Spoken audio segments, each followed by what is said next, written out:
அன்பான மக்களே, எல்லோரும் எப்படி இருக்கீங்க?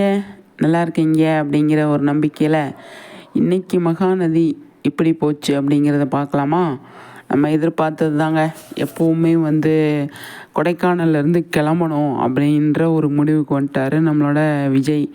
ரிஜிஸ்ட்ரேஷன் வேண்டாம் அப்படின்னு காவேரியை கூப்பிட்டு தனியாக வச்சு சொல்கிறாரு. அப்போ காவேரி என்ன கேட்குறாங்க? ஏங்க, இவ்வளோ பிரச்சனை இருக்கிற வீடை எப்படி வாங்குறதுன்னு யோசிக்கிறீங்களா அப்படின்னு கேட்குறாங்க காவேரி. இப்போ விஜய் சொல்கிறாரு, அப்படிலாம் இல்லை, இங்கே பெரிய பிரச்சனை போயிட்டுருக்கு. அந்த ஃபேமிலி உண்மையான ஃபேமிலியா அப்படின்னே நம்ம கண்டுபிடிக்கணும். ரிஜிஸ்ட்ரேஷன் நம்ம பண்ண போனோம் அப்படின்னா அவங்க பண்ண விட மாட்டாங்க அப்படின்னு சொல்லி விஜய் கரெக்டாக சொல்கிறாரு. அதை ஃபேமிலியை பொம்பளைங்கெல்லாம் சேர்ந்துக்கிட்டு கத்திக்கிட்டே தான் கிடக்குங்க. புதுசாக ஒரு ஃபேமிலி வந்துடுச்சு, கரெக்டு தான், அது ஷாக்கிங்காக தான் இருக்கும் அப்படின்றது ஒரு பக்கம் இருந்தாலுமே, ஆனால் பயங்கரம் அது ஒன்று. இன்னும் எப்படி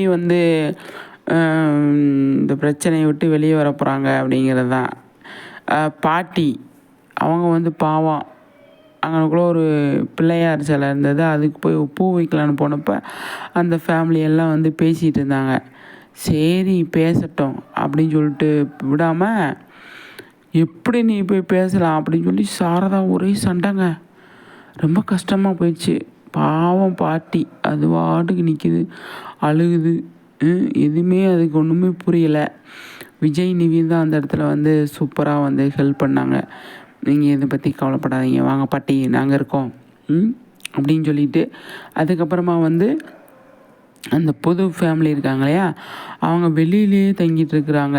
அப்போ வீட்டுக்குள்ளே கூப்பிட்டு வரணும் அப்படின்னு சொல்லிட்டு நம்ம விஜய் தான் அவங்கள வீட்டுக்குள்ளே கூப்பிட்டு வருவார். சாரதா, கங்கா யாருமே ஏற்றுக்க மாட்டாங்க. ஆனால் அந்த இடத்துல விஜய் சூப்பருங்க, நல்லா இருந்தது பார்க்குறதுக்கு. விஜய் பண்ண விஷயம் என்னதே இருந்தாலும் ஒரு மனிதாபிமானம்னு ஒன்று இருக்கு இல்லையா, அதை அவர் கரெக்டாக பண்ணார் அப்படின்னு தான் நான் நினைக்கிறேன். அது இவங்களுக்கு பிடிக்கலை. யாருக்குன்னு சொல்லி பார்த்தீங்க அப்படின்னா, நம்ம கங்கா இவங்களுக்கெல்லாம் பிடிக்கலை. அப்போ அந்த இடத்துல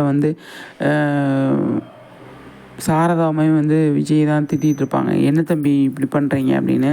ஒன்றுமே ஆனால் குளிருக்குள்ளே எப்படி வெளியில் நிற்க முடியும் அப்படிங்கிற ஒன்று இருக்கு இல்லையா. அதுக்கப்புறமா போய் பெட்ஷீட்டு தலானியெல்லாம் எடுத்துகிட்டு விஜயும் நிவியும் தான் கொடுப்பாங்க. அது நல்லா இருந்தது பார்க்குறதுக்கு. அடுத்த நாள் பிரச்சனை. அப்போ காவேரிகிட்ட சொல்லும்போது, காவேரி விஜயோட இது என்ன, நம்ம இங்கே இருக்க வேண்டாம், நம்ம கிளம்பிடலாம், இங்கே பிரச்சனை போயிட்டுருக்கும்போது நம்ம இதை பண்ணக்கூடாது காவேரி, இது நல்லா இருக்காது, சரி வராது, பெரிய பிரச்சனையாயிரும் அப்படின்னு சொல்லி விஜய் சொல்கிறாரு. அது கரெக்டான விஷயந்தான் அவர் சொல்கிறது. அதை அவங்களுக்கு புரிஞ்சுக்கிறதுக்கான ஒரு சுச்சுவேஷன் அமையலை அப்படின்னு தான் நான் நினைக்கிறேன். பார்ப்போம் என்ன நடக்குது ஏது நடக்குதுன்னு சொல்லிட்டு. மகாநதி அதே தொடர்ச்சி தான். கொடைக்கானல் விட்டு வெளியில் வந்தாலே வேறு ட்ராக்குள்ளே போவாங்க அப்படின்னு நான் நினைக்கிறேன். பார்ப்போம்.